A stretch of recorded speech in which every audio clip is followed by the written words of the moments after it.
כל עסק שלא מנהל בקרת תזרים יכול להיות תוך יום אחד לקוח מוגבל בבנק.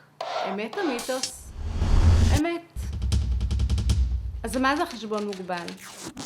חשבון שבמהלך 12 חודשים הבנק לא קיבל לפחות 10 צ'קים במצטבר. בעלי עסקים רבים מסתפקים בדחיית תשלום לספקים.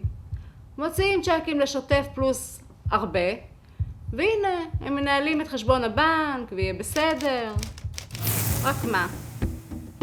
אם אתם לא מנהלים רישום של כל התשלומים הצפויים ולא נערכתם מראש לפירעון שלהם, אתם עלולים לגלות מאוחר מדי שהבנק לא קיבל את הצ'קים.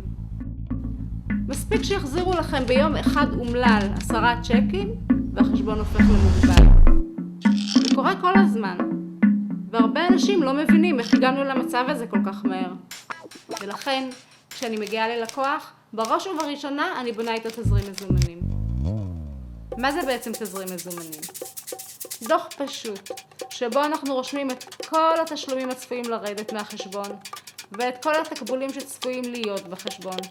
וכך אנחנו יכולים לצפות כמה חודשים קדימה, מה יהיה מצב חשבון הבנק בכל רגע נתון. אחרי שבונים את הדוח, צריך לעדכן אותו ברמה יומית. מה זה נותן לכם?